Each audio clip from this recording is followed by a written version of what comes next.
네, 보신 대로 기장군의 이 사전 협상형 개발 사업과 관련해서 취재 기자와 함께 자세한 얘기 더 들어보도록 하겠습니다. 이슬 기자 나와주셨습니다. 어서 오십시오. 안녕하십니까? 네. 사업자가 이제 주민들과의 합의 시도 이 문제점을 지금 지적한 리포트를 저희가 봤는데 보통 개발 사업을 하는 그 과정에서 피해가 발생할 경우에 사업자가 그 인근 주민들과의 뭐 보상 문제로 협상을 하는 경우가 있지 않습니까? 근데 이건 좀 다른 경우가 되겠네요. 그 질문에 대해서 말씀을 드리려면 일단 이 사전 협상형 개발이 뭔지부터 설명을 좀 드려야 될 것 같은데요. 이제 사전 협상제라고도 하는데 이 개발은 쉽게 말해서 민간 사업자에게 그 혜택을 주고 그 대가로 공공 기여를 받아내는 걸 말합니다. 사업자에게 주는 혜택이라는 건 용도 변경을 의미하고요.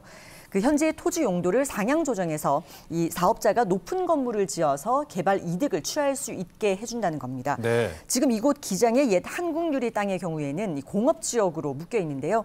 이 땅을 준주거지역과 상업지역으로 변경해달라. 이게 사업자의 요구사항입니다.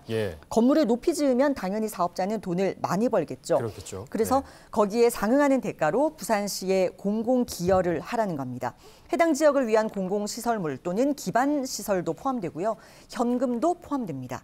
또 개발 사업으로 인해서 인근 마을에 끼치는 피해가 생길 수밖에 없는데 그런 부분들에 대한 검토까지 광범위하게 하게 됩니다. 다시 말해서 이 사전 협상제의 기본 원칙이 투명성과 객관성이라는 얘기가 됩니다.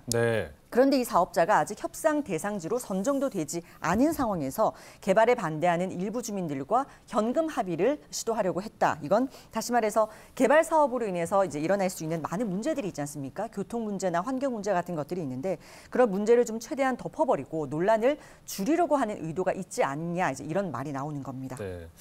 저희가 뉴스에서 이 사전 협상과 관련해서 다뤘던 이슈가 이제 한진 CY 컨테이너 야적장 부지 개발과 관련한 문제였는데 첫 번째 그게 첫 번째 이제 사전 협상제 첫 그 사례였고요.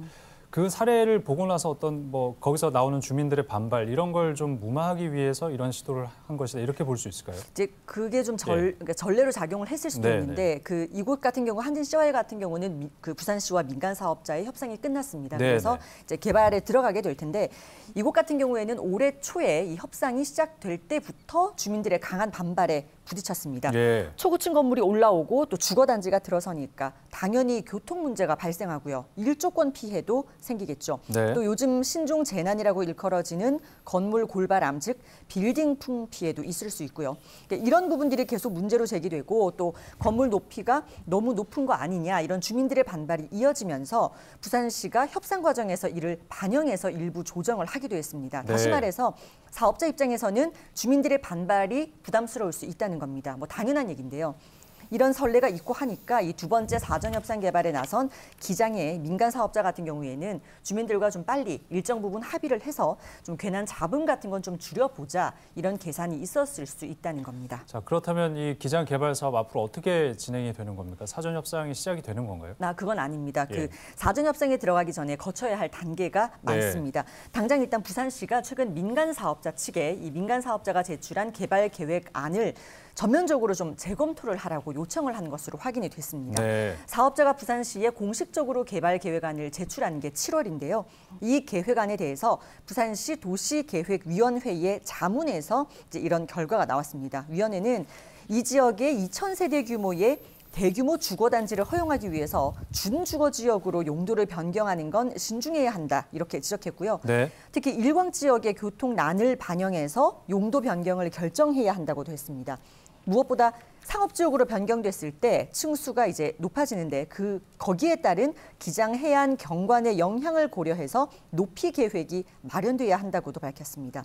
이제 이 결과를 바탕으로 사업자는 개발 계획안을 수정해야 하고요. 그러면 이 계획안을 가지고 다시 검토를 하게 됩니다.